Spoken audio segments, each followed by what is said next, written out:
Lisbon, the capital city of Portugal. A major economic center, it attracts business travelers looking for a unique location with beautiful historic architecture and infrastructure. This destination offers amazing year-round weather, which attracts guests from all over the world to bond over sun and fado music. Stroll along the Tagus riverfront with an egg tart in hand. Today we are joined by Chef José Avillez, the first Portuguese chef to be awarded 2 Michelin stars. We also speak with Miguel Garcia of Hotel Tivoli Avenida Liberdade. Want more insider tips on this great business venue with personal perks? Join us today on this episode of Destination Everywhere, Lisbon, Portugal. Welcome to Destination Everywhere with hospitality and travel entrepreneurs Todd Bludworth and Andy McNeill. Having traveled to over 100 countries, Todd and Andy bring you unique perspectives with celebrities in the know, hospitality experts, and native connoisseurs to discover must-dos and inspirational destinations to plan your next trip for business or pleasure. So pack your bags and get ready as we bring you Destination Everywhere with Todd and Andy. Welcome to this episode of Destination Everywhere. I am Todd Bludworth with Andy McNeill.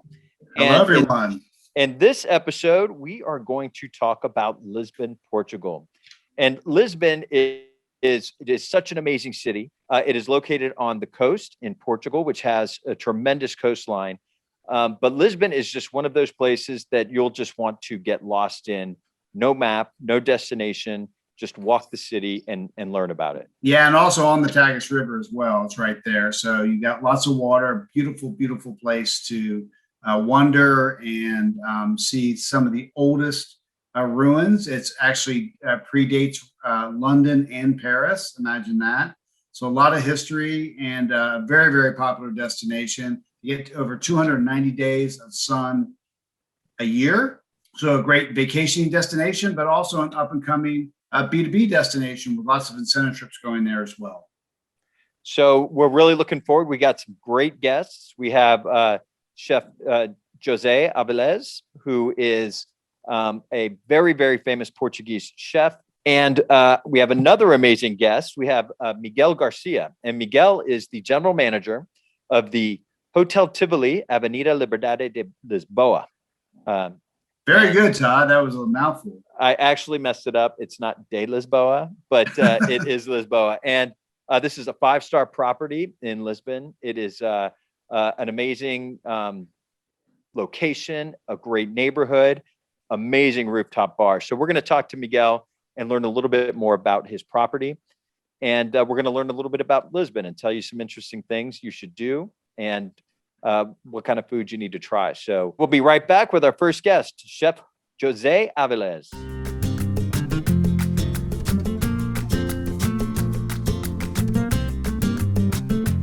Welcome back to this episode of Destination Everywhere Lisbon. And I'm here with our next guest, who is an award-winning chef. He has many restaurants, including in Lisbon, Porto, and Dubai.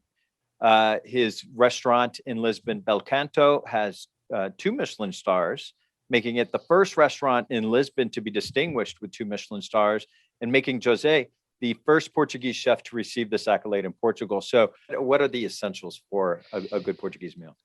Actually, it's quite difficult to put a label on in the Portuguese cuisine.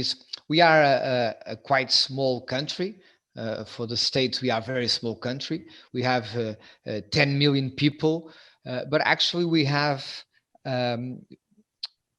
very different regions, very different food regions. If you are near the shore, you eat, of course, more fish and shellfish basins. If you are more in the mountains, you have different kinds of cuisine. I would say that because of the discoveries, the Portuguese have some things that are very different from the rest of European countries. We are maybe the only country in Europe that have white rice as a garnish, like they have in Latin America or South America or in Asia. And this is because of the discoveries. This is because of what we did in the last 500 years. We have cilantro, that it's something that you only can find in Europe, in Portugal, and in small regions in Spain because of the Arabic invasion. You don't find it anywhere else, the fresh cilantro, the leaves in Europe. And then we have lamb, pork, beef, many different kinds of fish and shellfish and clams and a lot of vegetables, a lot of fruit. I remember that I must say that the most emblematic dish that we have in Portugal is bacalhau, the codfish. And it's something, and we are also known for that. We are the only country in the world that the most emblematic dish, we don't have it here. So we don't have cod, we don't have the bacalhau in our shore. It comes from Iceland, it comes from Norway, from Russia, from China. But because of our past of discoveries and the sailors that we have, we start fishing the bacalhau, we start buying from the English, and now we have more than 1,000 ways of cooking bacalhau. So when you've got the first Michelin star, you know, I of course that's just it's the Oscars of the restaurant industry. What I mean, did business change overnight for you, and then your vision to be able to grow once you got that first Michelin star? How much attention did you get locally? In a normal restaurant, you grow like 40% at least with the first star, and maybe 20% with the second star. But it really depends the offer of your restaurant, of course. It was really important for me as a Portuguese, very young at the time, to get the first Michelin star. For Portuguese, the first one in Lisbon, and then the first 2 Michelin stars in Lisbon, and the first Portuguese chef having the second star. And what it really changed, and I have to say with the Portuguese guests, that are the ones that I can feel, because I've been serving them for almost 20 years. It's first, they don't really know what they are eating, or they didn't really knew what they were eating, because to cook 15 years ago, modern Portuguese, it was for most of the Portuguese something really strange. So it started with that, and then continue with people starting to like, and then to approve what I was doing, and then to congratulate me, and then to thank me. And this is an amazing thing, because people then start to understand that I had people from New York that would come for one night to stay and eat at Belcanto and then leave the next morning. Had people from all around the world that come from 2 or 3 days only for the restaurant. And then to go to the 50 best, to enter on that list, and to be chosen by the CNN to do this big interview, me presenting Portugal and the Portuguese gastronomy. So this, the last 15 years, especially the last 10, were amazing on that. And me and my team, and of course other chefs, other cooks in Portugal, it was an amazing adventure. Well, let's talk a second about this concept, the Bairro do Aville. Did I perfect Portuguese? There we go. You know, thank you. And this is a concept, and it translates into neighborhood, and so within this neighborhood there is a restaurant, bar, a market. Can you kind of explain to me that? Yes, we have 1,200 square meters, Wow. And plus our office that is on the first floor, where I am now. Actually, it's an amazing building. The neighborhoods that your restaurants are in, the communities, what makes them special? Why did you pick these locations? So most of my projects are in Chiado. Is one of the most emblematic neighborhood in Lisbon, where the poets, the writers, the painters used to live and to connect in small cafes and restaurants. So it's full of histories, full of stories. Some or many statues that represent the people that used to walk these streets, the painters and the poets. So it's full of history, and it's beautiful. Lisbon, we call the city of the seven hills. It's all about this. So in many places in Chiado that you're going up and down, you see the river, and you see the reflection of the sun. And because we have a lot of Sundays in the year, and because you have also a lot of buildings that were built with tiles, you have this most amazing light because of the reflection of the river, and in the tiles you have this very, very delicate contrasts that is also why a lot of photographers, painters love to come here to retract that. So when you do find that time to just really cut loose, what are some things that you enjoy doing around the city, either day or night? So I think the best day in Lisbon is when you almost get lost in Lisbon. And we need to realize that Lisbon, it's quite difficult to walk because it's up and down all the time. But if you forget about it, and if you are willing to walk a little bit, you can walk through all historical Lisbon. And during the day, you can walk miles and to be very happy, like entering a small cafe to have a pastel de nata, then walk in the very thin, like small streets where the windows, the neighbors can pass things in the windows because the streets are so small, so thin that they can give a kilo of sugar to the neighbor in front of them. So it's really nice to feel that, to have this sensation of lights and contrasts, and then to go to a restaurant to eat and stay there for a couple of hours to try Portuguese wine, to try our seafood, to try our cheeses, and then to walk a little bit more during the afternoon and to go into some churches and some monuments. Well, you're definitely a gem for Portugal. We thank you so much for joining us. We wish you nothing but the best. And we can't wait to get to Lisbon and try out some of the food.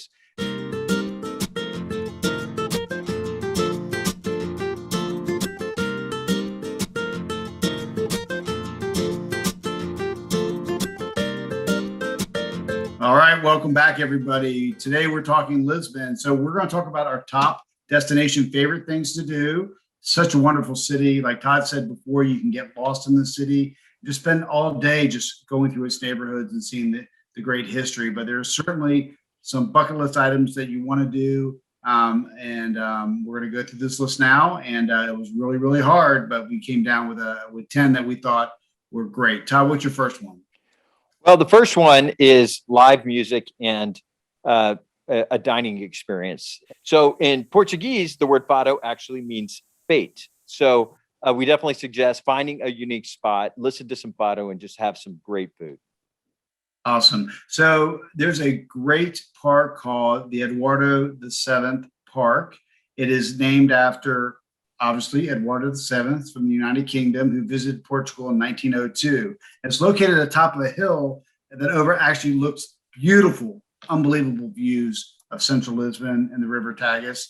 And you can go there and have a great picnic with family and friends, or you can actually host an outdoor event there, which is great for groups. So we highly recommend that. Todd?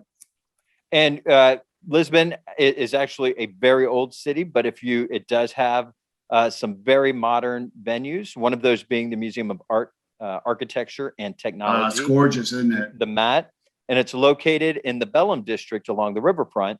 And the museum, it's a low-slung building designed to blend structure and landscape. The roof is open to the public, and it serves as just an amazing location to overlook. Another great thing to do is to play golf in Lisbon. With it's over 20 golf courses, really rivals almost anywhere else in Europe. You can play alongside the Atlantic Ocean with hillside views of the sea, or within the pinewood forest of the greater Lisbon area. Obviously, that's great for family trips, business trips to golf in Lisbon. Well, and as long as we're talking about activities, something that was new to me, but apparently, if you are in the area, you know that just outside of Lisbon is really a European surfing capital. The town of Ericeira, it's located on the west coast of Portugal, and it's about 40 minutes from central Lisbon.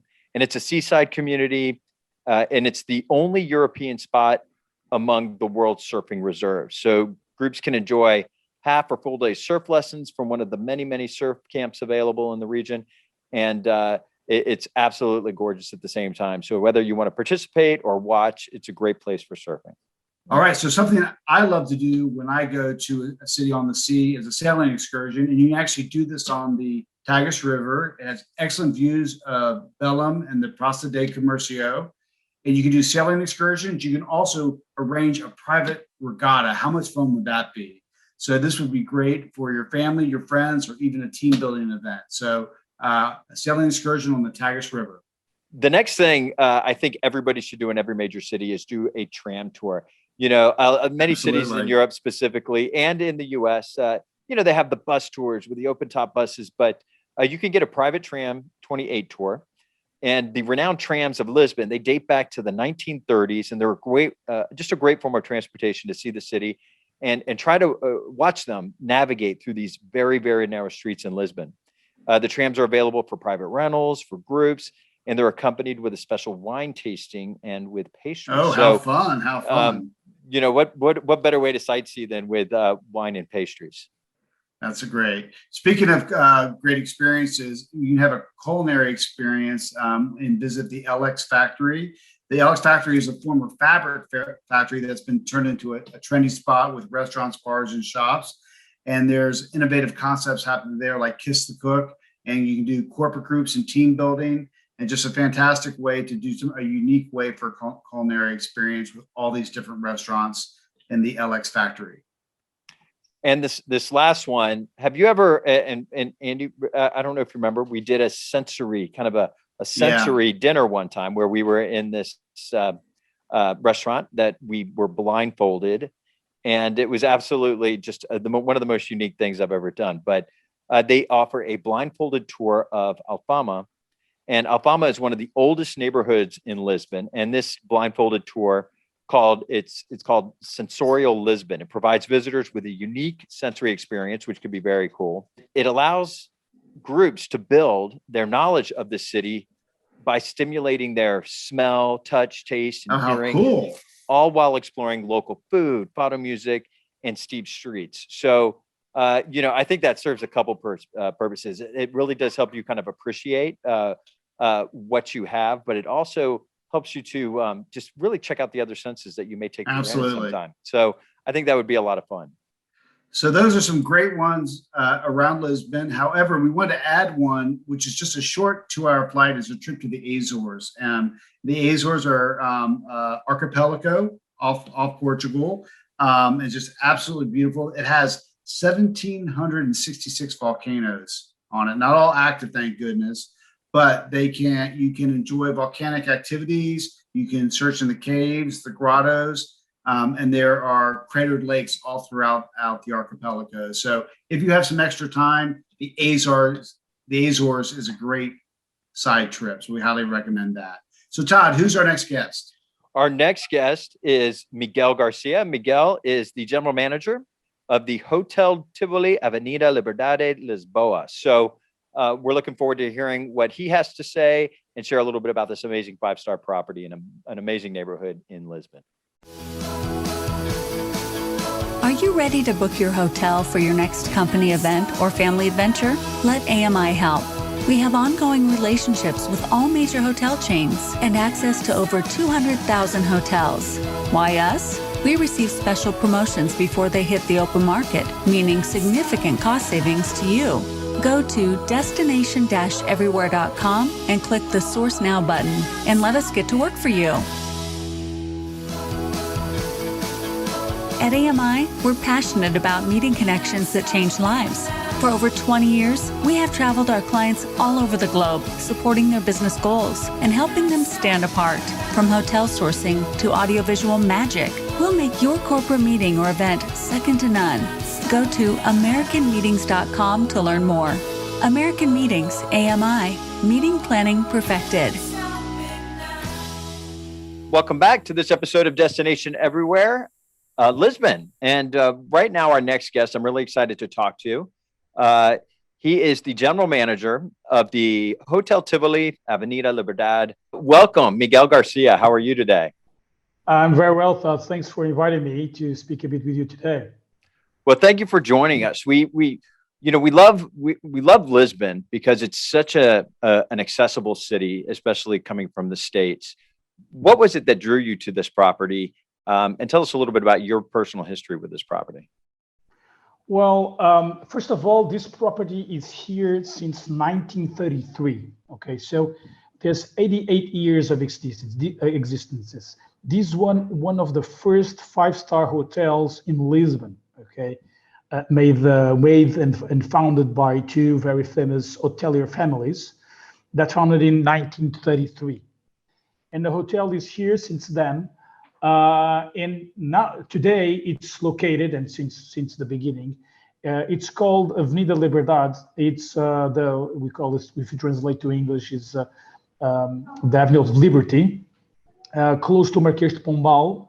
And this region, I would say, is the epicenter of everything that we have at best to someone that visits Lisbon. From all the best stores, best restaurants, walking distance, museums, historical places to visit. This is the place to be. If you point out in other cities, in Paris, I mean, we'll consider by the Champs-Élysées, or if you go to London, go to Mayfair or something. This is the point we want to be in Lisbon.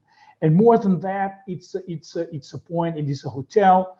Throughout all the offers that we have here, you feel that you're having a local experience. Why? Because locals, they come into our hotel every day to have meetings, to have lunch, dinner, spa within the hotel. And that's something very specific I would like to develop further with you, the way we welcome locals and the way we don't want just to look, a touristic destination or touristic hotel, because we know that what makes the full difference when someone is visiting a city or any kind of destination is that when you connect with locals and you feel like you're really living something like locals live in a day-to-day basis. And we believe this is crucial for, a full experience in the city. Well, it's funny you said that, because whenever we travel, everybody always asks for where did the locals go? Where did the locals go? And that's where they're drawn to. Nobody wants to go see other tourists when they're being a tourist themselves. So I like that philosophy. And we should also mention that you guys have also, you were nominated for Best Hotel 2021 by Travel and Leisure magazine. And you were also in Condé Nast 2020 top 20 hotels in Spain and Portugal, which are great. But you are the grand dame of hotels in Lisbon. And you talk about the locals. What do you offer in terms of what's authentic with your meals or your service, authentic to Lisbon and Portugal, that people can expect when they come visit? The first thing that with a hotel with 88 years of existence, we need to first bring history. We need to first, people they know, and we kept until today the history of the hotel. For instance, the full refurbishment that we did 3 years ago, we preserve the authentic architecture part of the hotel. That people from Lisbon that know this hotel for many decades, when they come back after the renovation, they say, okay, I'm still at the Tivoli, you know? So that's the first thing we need to be careful when we are recovering or refurbishment and now a very historical property in the city. And that's the first thing. The second thing, it's our people, okay? We make sure that our people, of course, well-trained, that they are from Lisbon. They know the city, they know every single place. They know the secrets about the city, the good tips that they can, you know, from the doorman to the bellboy to the receptionist in the front desk. Everyone knows the little things that we do in Lisbon that can, you know, give a very nice experience. Does the Tivoli have any signature events that they host annually every year? Yes, I might say one. We have a great partnership with GQ, the magazine, and Vogue. And the Man of the Year event is always here. It's always at the Tivoli in the Palace. And this is a partnership we're doing for a couple of years. And this is a great event. This is a very nice black tie event that all celebrities from Portugal, Europe, US, many of them come to the Man of the Year event. And it's, you know, it's a very, I would say, highlight event in Lisbon when this happens. And also the New Year's Eve. New Year's Eve, this hotel becomes, you know, a huge, I can imagine, place for events, because we have four venues of doing New Year's Eve. We have the rooftop, we have the traditional seafood restaurant, we have the lobby together with the meeting event that we have there, and also we have the palace. So in a normal year, we can have more than 1,000 people at the same time, you know, celebrating New Year's Eve in this hotel. So it's a great place, also place to come this time of the year, and we have many offers for all guests that may want to come. Wonderful. And then let's talk about some of the Tivoli experiences that you guys offer, some unique activities that you have for your guests. And some of those, you know, and we've seen the Segway and helicopter tours. Tell us about a Fado experience. Can you explain to our listeners what Fado is? Well, Fado, it was founded many years ago. It's unique. Please don't ask me to sing because I'm terrible. Todd. I won't ask you to sing. I promise. No, I'm terrible. But Fado, it's a very typical music from Portugal. Amália Rodrigues is one of, I would say, the founders and I would say who let's call it owns Fado historically, and it's songs that remembers the past, and it's a bit of the Portuguese tradition. It's true that nowadays we have new singers. They are revising the Fado concept, putting a bit more or less melancholic, because it's a very melancholic songs. And the good thing is that you have very nice restaurants and bars in Lisbon, walking distance again from the hotel, that you can have a meal, for instance, dinner. Normally we don't listen Fado at lunchtime, we just listen Fado at night. And you go to a restaurant and you have fadistas that are the ones who sing very well the Fado, and you're having dinner or just having some drinks and listen to Fado. And it's unique. It's something that it doesn't exist anywhere else in the world. So it's something that is, and more than that, it's typical from Lisbon. What is an ideal day? What are activities? If you have 3 days, what are 3 things that somebody must do in those 3 days? And let's hope they have 7 or 8 days, but what can they do, or what would you tell them to do? There are very nice options that we have partnership with, is that tuk-tuks, they came to Lisbon. They actually, in a good way, they invaded Lisbon. Yeah, and even locals, they're using it because it's so fast, and they can have the option of the busway, and you can get to all the top places to visit within minutes.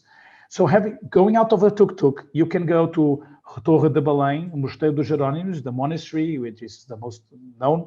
You can go to the Castle São Jorge, and you could go and stop to have a ginginha, which is a typical drink that we have here in Portugal. Have a pastry that we call Pastel de Belém, which is very typical as well.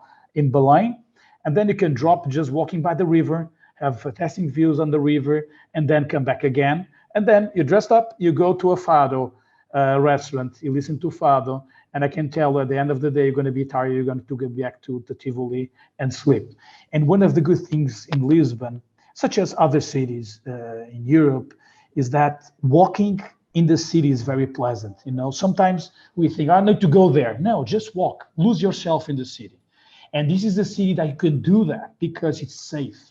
There are no, there are no people, ask you to give some money, or there are no thieves in the city. So it's a very safe destination, and that's personally, it's one of the good things I like to do when I'm visiting other cities. Let's lose ourselves in the city. Let's interact with the locals and ask, can you just help me where I am? And this is very nice. And a good thing here is that Portuguese people, they're very welcoming. And another good thing is that we do all speak English, so you don't need to be afraid of, no one is going to understand me if I get lost.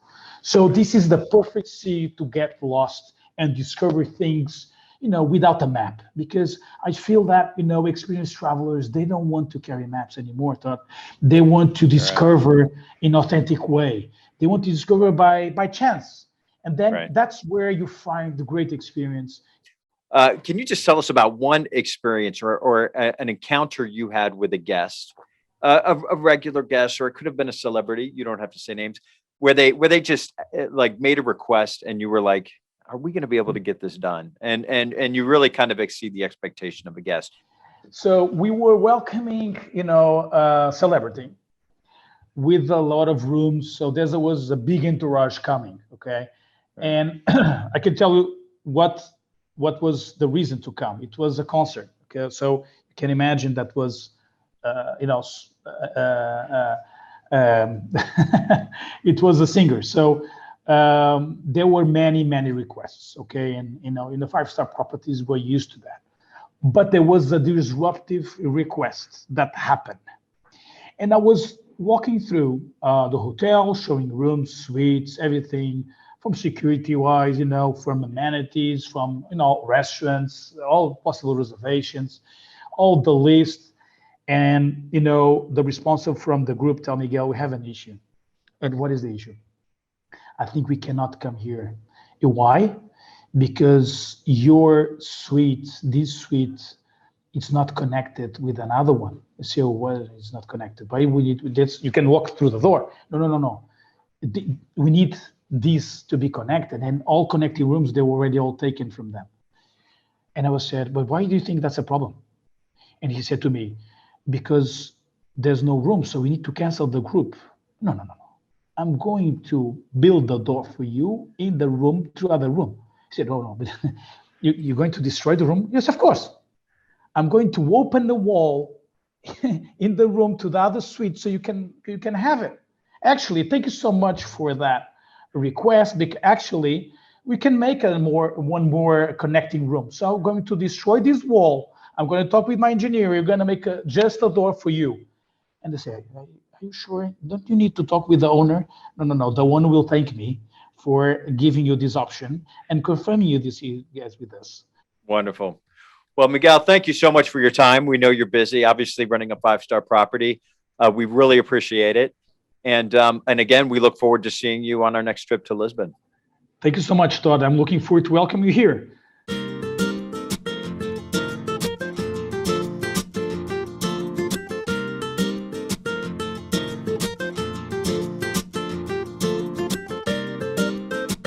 All right, welcome back, everybody. Well, that wraps it up for Lisbon. Todd, there's just such a passion on the guests we had today about their city. They really, really love this beautiful Southern European city. You got that feeling too?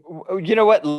Listening to both of our guests today speak, they speak like novelists, like they are truly, just great people who are so passionate about the communities in Lisbon, the country as a whole.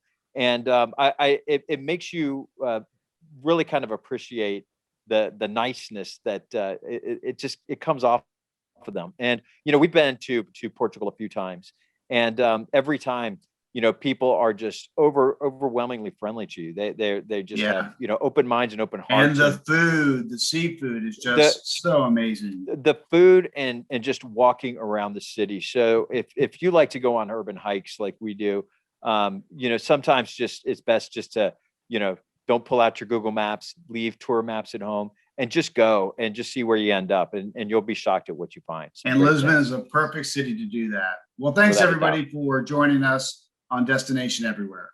So that concludes this episode of Destination Everywhere, Lisbon, Portugal. We'd like to give special thanks to our team, Chris Jordan, our copywriter, Annie Fernandez, our creative director, and of course, the amazing Laurel Campbell, our podcast producer. So please be sure to subscribe, rate, and review the show on your preferred podcast app or by going to www.destination-everywhere.com. So we look forward to seeing you next time on Destination Everywhere. Safe travels. You've just tuned in to another episode of Destination Everywhere with travel and hospitality entrepreneurs Todd Bludworth and Andy McNeill. To access the show notes and other helpful resources, visit destination-everywhere.com. Join us again next week for another bucket list filled show as we feature another travel-worthy destination. Until next time, travel well and be safe out there.